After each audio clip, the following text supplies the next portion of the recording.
I'm going to begin this presentation with a little quiz to see if you've all done your reading for the week. All right, if you know the answer, don't shout it out. Ready?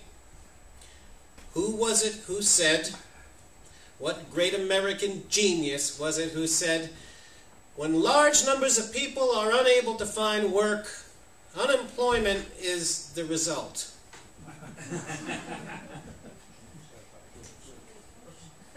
Yeah, sounds like George Bush, yeah. No, actually that was one of the more penetrating observations made by that otherwise inscrutable 30th President of the United States, Calvin Coolidge. Right?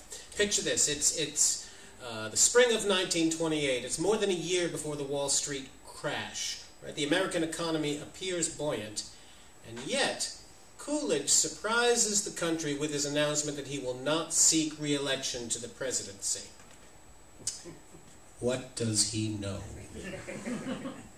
Well, he's not saying, they don't call him Silent Cal for nothing. He's the one who was so silent that when they told the writer Dorothy Parker that the president's dead, she said, how can they tell? So anyway, he's out of there. And whether or not his successor, Herbert Hoover, knew what lay in store for him at the hands of all posterity, he took the hot seat in 1929. And as the cultural critic H.L. Mencken wrote, Coolidge had had a volcano boiling under him, but he didn't know it, and he was not singed. But when it burst forth at last, it was Hoover who got the blast, and he was fried, boiled, roasted, and fricasseed.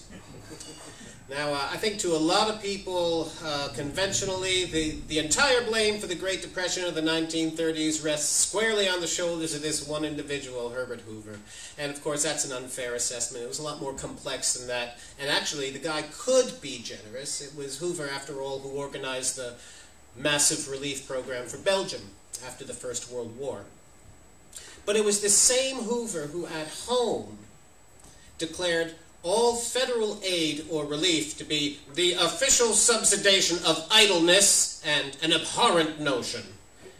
And even local relief and charity, he said, should be kept as distasteful as possible to avoid encouraging shiftlessness.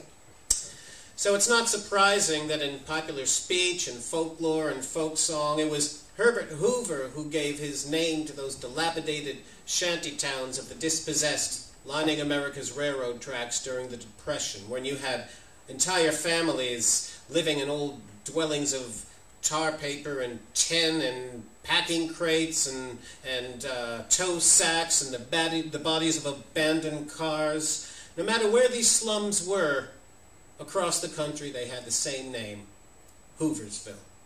And as Woodie Guthrie described it, ramblin', gamblin', rickety shacks, that's Hooversville.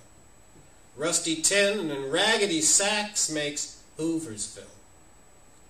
On the skeeter bit end of the garbage dump, 30 million people slump down where the big rats run and jump in Hooversville.